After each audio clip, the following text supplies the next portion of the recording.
When you see that army coming from Khorasan, go and join that army. Even if you have to crawl over ice. And so, Singapore, I have a gentle word of guidance to share with you. And I'm entitled to do that because I'm in the status of a teacher, teaching Islam around the world, not just Singapore. This is my word of guidance. When you look for those who are your guides, your teachers, the men whose opinion you cherish, to guide you on the right path, to teach you your religion, ask yourself, is this the kind of man who would crawl over ice to go and join that army which will come from Khorasan? If he is not, then go look and search for such a man. Go and join that army, said the Prophet ﷺ. Because no one will be able to stop that army until it reaches Jerusalem. Those are his words. And so the destiny of Jerusalem, as it emerges from the lips of Muhammad ﷺ, whether our enemies accept it or don't, whether they are comfortable with it or they are not, is irrelevant. Our leader has said, and we believe that he has spoken the truth, that it is the destiny of Jerusalem that an Islamic army, an armed Islamic resistance will liberate the Holy Land. There is no peace talks which will resolve the problem when Muhammad ﷺ has spoken. That jihad is already in progress. You don't need anyone to declare jihad. The jihad is already in progress, and what is more, no one can stop it. If you do not have in your heart the longing and desire to participate in that jihad in whatever way you can, then there's a big question mark concerning your faith. When that army comes from Jerusalem, from Khorasan, then the Prophet spoke, and this is the last hadith I'm going to be quoting, or maybe the second to last. He said, now, this hadith is in Sahih Bukhari. It is also in Sahih Muslim. It is therefore muttafaqun alayh. It is the strongest, most authentic possible statement of Muhammad ﷺ. These are his words. Do not say that they are mine. They are his words. He said, لَتُقَاتِلُنَّ الْيَهُودِ. You will most surely fight the Jews. That's already happened. وَلَتَقْتُلُنَّهُمْ. And you will most certainly kill them, meaning you will be victorious. حَتَّى يَقُولُ الْحَجَرُ. At that time, the stones will speak. Ya Muslim, O Muslim, هذا يهودي ورائي. There's a Jew hiding behind me.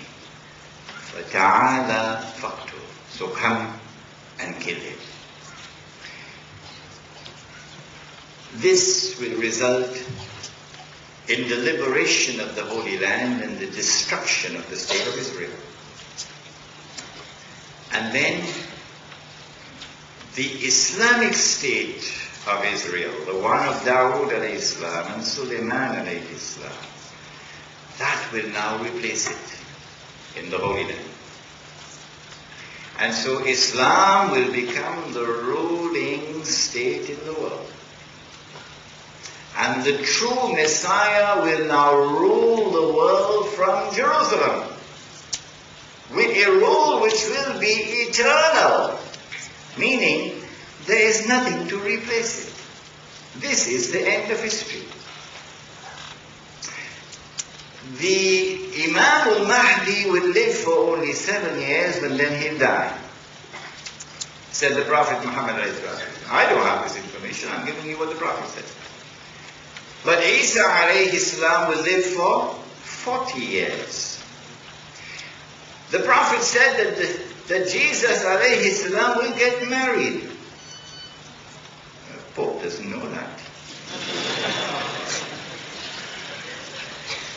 I hope he'll marry a Palestinian girl. Yes. And he will have children. Yes. And then he will die. Yes. So don't worship him because he's going to die. Worship the God who never dies. And then said the Prophet Muhammad ﷺ, he's going to be buried next to me. Next to me in Medina. This would be the end of the story of Jerusalem in the Quran. What follows after this is the last part of the last stage of history. We don't know how long it will last. Nobody knows, only Allah knows. But at the end of that, Allah is going to bring the world to an end. But at this time,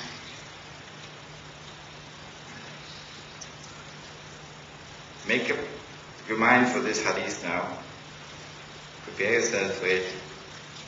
There will be such a collapse of morals, sexual morals in the world, and you can see it coming now. That people will be committing sexual intercourse in public like donkeys.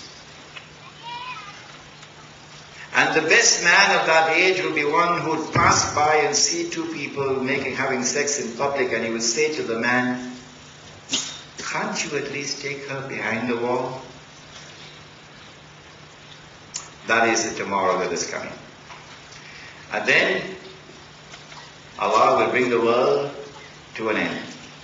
And then will come the day of judgment, when we stand before Allah. And then all that is spoken in the Quran, and we have quoted in this book, all of these things will now be seen with the eyes which can no longer be denied. This has been Jerusalem in the Quran, and I've taken exactly 2 hours.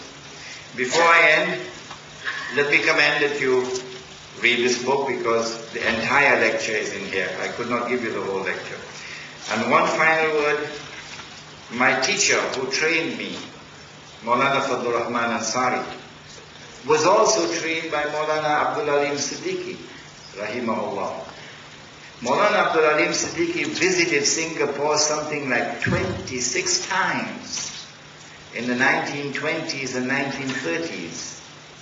And I heard the story of how this masjid was established. And Maulana Fadlur Rahman Ansari, who was my teacher, he lived in Singapore in 1935 for 1 year. He wrote this book, which is now available outside, The Quranic Foundations and Structure of Muslim Society. If we are to establish Islam today, then this, I suggest to you, is the manual, the handbook, the guide that we should follow, in order that the Quran may be the means through which we can establish Islam today. I hope and pray that you would support Masjid Abdul Alim Siddiqui in their effort to try to raise the funds needed to reconstruct the masjid. I will also put my hand in my pocket to give whatever I can, and I hope that you will also do the same. ربنا تقبل منا إنك أنت السميع العليم وتب علينا يا مولانا إنك أنت التواب الرحيم برحمتك يا أرحم الراحمين.